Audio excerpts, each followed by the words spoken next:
In the turbulent waters of the Red Sea, a new chapter in naval history is being written. Since November, the world has watched as the Houthis, an Iran-backed group in Yemen, have launched a barrage of attacks against international shipping.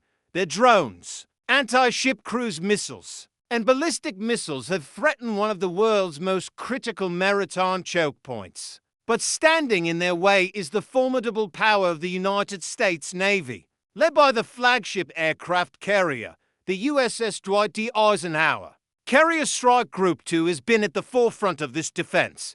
This isn't just a show of force, it's the most intense, sustained naval combat the US Navy has faced since World War II. For months, sailors aboard the Eisenhower and its escort destroyers like the USS Gravely, USS Laboon, and USS Mason have been on high alert, working around the clock in a high-stakes environment. Let's break down what they're up against.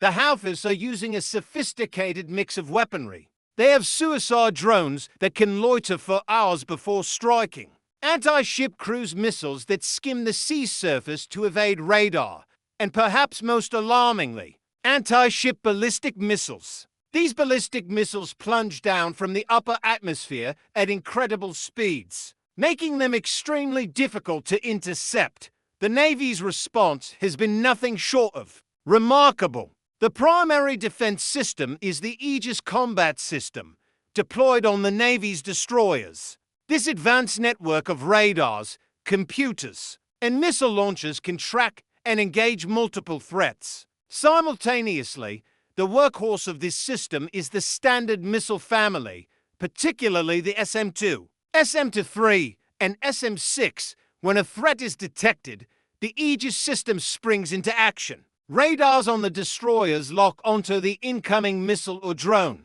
Firing solutions are calculated in fractions of a second. Then, with a roar, a Standard missile launches from its vertical launch cell, accelerating to over 3 times the speed of sound to intercept the target miles away from the fleet. It's a technological ballet performed at lightning speed, where there is zero room for error.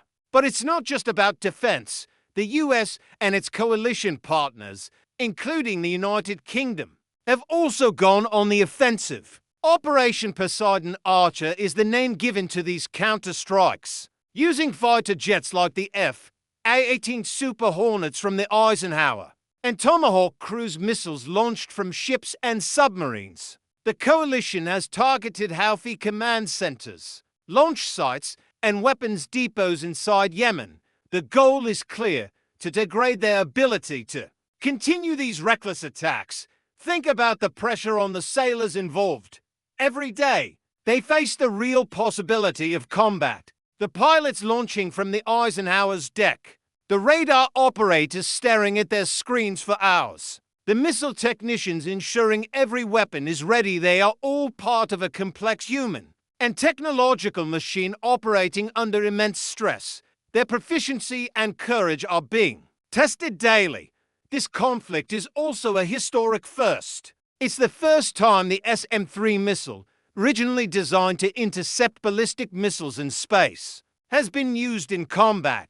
It's also the first time that anti-ship ballistic missiles have been actively used in a conflict, and the first time they've been successfully intercepted in combat by the U.S. Navy. We are witnessing the battlefield debut of next-generation naval warfare. The economic stakes are enormous. About 12 to 15% of global trade, including nearly 10% of the world's seaborne oil, passes through the Red Sea and the Suez Canal. The Houthi attacks have forced many shipping companies to reroute their vessels around the Cape of Good Hope in Africa, a journey that adds weeks and millions of dollars in costs. This disruption affects supply chains worldwide, contributing to inflation and delaying goods for everyone. The Navy's mission, therefore, is not just about protecting warships. It's about safeguarding the principle of freedom of navigation and protecting the global economy.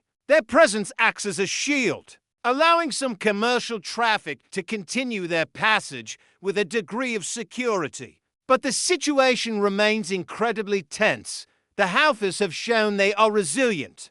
Despite the coalition strikes, they continue to launch attacks. They have even managed to score some hits, damaging several commercial vessels and tragically causing the first fatalities of the conflict. This demonstrates the persistent danger and the difficulty of completely eliminating the threat. The psychological toll on the sailors is significant. The crew of the Eisenhower carrier's strike group has been deployed for an extended period, with many having their tours lengthened. Life at sea is already demanding, but add the constant threat of attack, and the stress becomes immense. The leadership on these ships must manage not only the tactical situation, but also the morale and well-being of their crew. Their professionalism under these conditions is a testament to their training and dedication. This is more than just a regional skirmish. It's a critical test of modern naval power and international resolve. It highlights how non-state actors, with the backing of a nation like Iran, can disrupt global stability. It also showcases the incredible capabilities of the U.S. Navy and its allies. The lessons being learned in the Red Sea today will shape naval doctrine, technology, and strategy for decades to come as this confrontation continues. The brave men and women of the U.S. Navy remain on the front line. They are the guardians of the sea lanes, operating at the sharp end of American foreign policy. Their actions, often unseen and unheard by the wider world, are a powerful reminder of the importance of naval power in the 21st century. They are not just responding to aggression. They are upholding an international order that depends on the free and open seas. The world is watching, and history will remember their valor. Thanks for watching. If you found this breakdown interesting, please like this video and subscribe to our channel for more deep dives into global events. We'll see you in the next one.